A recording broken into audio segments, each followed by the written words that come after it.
তুললে পরে আমার চারা দিয়ে ধান লাগাবে ভালো, বুঝছেন? এই মরে যাবে, কিন্তু এই পানি যদি শুকনো হলো তাহলে তো আমার বাঁচার পথে নেই। সারা সাম লাগান লাগে ধান এই 10-12-15 মানে আমি বলি শুনেন, মূলত আপনারা যে পানিটা যে এখন যেখানে আছে এগুলো পানিতে আপনার যেগুলো চারা আছে এগুলো সব চারাগুলো আপনারা এখান থেকে মানুষ করবে, মানে মানুষ করবে বলতে সেচ দিয়ে ওগুলো সব বড় করবে।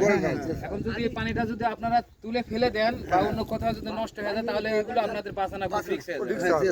এটা হলো আপনাদের দাবি বা কথা। এই আসলে এই যে আপনাদের এখানে যে চারাগুলো আছে প্রায় তো অনেকটাই চারা 10 বিঘা কমে, আর এই সামেরটা দিয়ে মনে হয় মুঠ লাগা, মানে এই এনার যে পাশে যেগুলো জমি আছে সবাতে চারা আছে, আর সব চারাগুলো এগুলো পানির উপরে নির্ভর করে। এটাই তো কথা। আচ্ছা ঠিক আছে।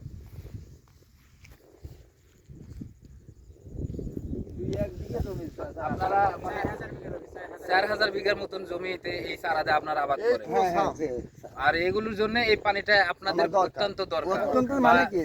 এটা আপনাদের না হলে অনেক বিপদে পড়ে যাবে, এমনকি চারাটা সব মরে যাবে, ধানই হবে না। তাহলে এই হাজার হাজার জমিগুলো সব মানে ওই মানে 1 বিঘা জমি বেতন কিনবে সার লাগবে 5,000-10,000 এরকম লাগবে। এখন মনে হয় 1 কাঠা জমি বেতন ফেলাইছি, মনে হয় আমি 500 টাকা 1 বিঘা, আর সেখানে লাগবে 1 বিঘা জমি বেতন কিনতে 3,000-4,000 টাকা। মানে আপনাদের 1 বিঘা মাটির জন্য আপনারা 1 প্যাকেট জমি বীজ নিছেন 500 টাকা, আর সেই জমিটা 1 বিঘা যদি জমি আপনারা অন্য জায়গা থেকে চারা কিনে নিয়ে আসেন তাহলে 3-4 হাজার টাকা লাগবে। তাহলে আপনাদের এই এখানে তো অনেক মানে ক্ষতিগ্রস্ত হবে। এই হাত তো না, আর মনে হয় আমি যদি 10 বিঘা জমি লাগাই তাহলে 4,000 টাকা যদি কিনি তাহলে 40-50 হাজার টাকা আপনারা তো আছে, তাহলে কি আমার লাভে আসবে? না।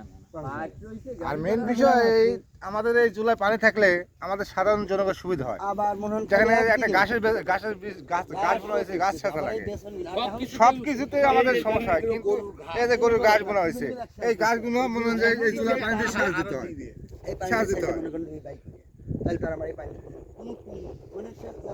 কিছু কিছু লোক এই মানে জোর করে ওই পুরো শেষ ওই ক্যানেল এখানে ওই পুরো বাদ দিছে, ওখানে করে দিছে, বাদ দিয়ে এগুলো অন্যায় করছে। কৃষক যে মাল বলছে সেটা তো আর পানি দিলে আপনার